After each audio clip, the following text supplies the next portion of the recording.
So చెప్పండి మీరు ఎక్కడి నుంచి? నల్గొండ జిల్లా అన్న. నల్గొండ. హ్మ్. ఓకే.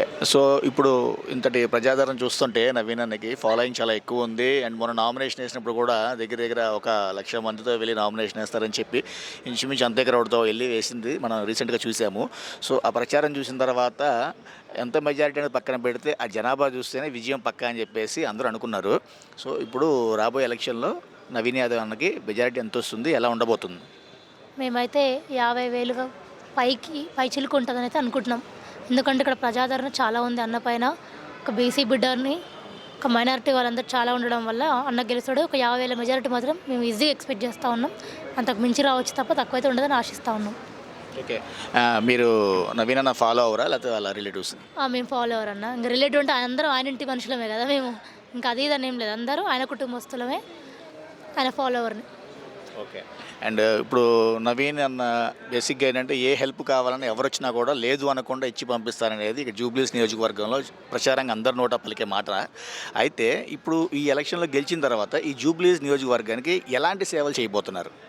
అన్న సేవలు అంటే ఇక్కడ జూబ్లీహిల్స్ అనగానే ఒక రాష్ట్రం అంతా కూడా జూబ్లీహిల్స్ అనగానే ఒక పెద్ద ఏరియా, సెలబ్రిటీస్ ఉండే ఏరియా అని మాత్రమే తెలుసు.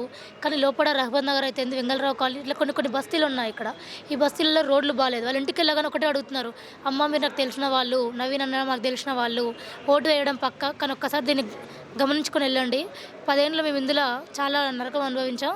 ఒక్కసారి ఈ రోడ్డు చూసి వెళ్ళిపోండాము, ఓటు మాత్రం మనకే, అది కన్ఫర్మ్ అని చెప్తే ఆ రోడ్డు సహకరించి కొంతమంది విద్యార్థులకి విద్య ఇబ్బంది అయితే కూడా అన్న చాలా సహకరించాడంట. దాన్ని ఇంకా కొంచెం అభివృద్ధి చేసుకుంటూ ఉంటాడు. విద్యని కొంచెం విద్యార్థులకు ఎక్కువ అందించడానికి అయితే ప్రయత్నం చేస్తూ ఉంటాడు.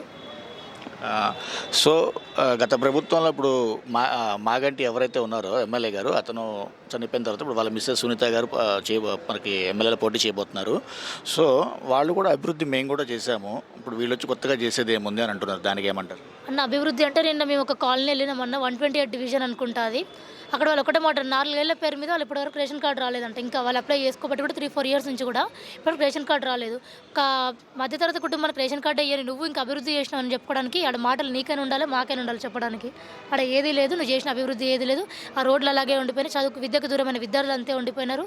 ఈరోజు ఎందుకు అన్న మీరు ఇట్లా వస్తున్నారంటే, అన్న జర ఎమ్మెల్యే అయితే కొంచెం అన్న మాకేమైనా సహకరిస్తాడు అక్క, ఇప్పుడు కష్టపడతాం అన్న కోసం. ఇంకేదైనా మా విద్యావేత్త అంతా కూడా మేము అన్నని ఆదర్శంగా తీసుకొని అన్నమ్మటే ఉంటాం. ఇప్పుడైతే అన్న గెలిస్తే మాకు విద్య దగ్గర అవుతుంది అని చెప్పేసి యువత చెప్తా ఉన్నారు ఇక్కడ.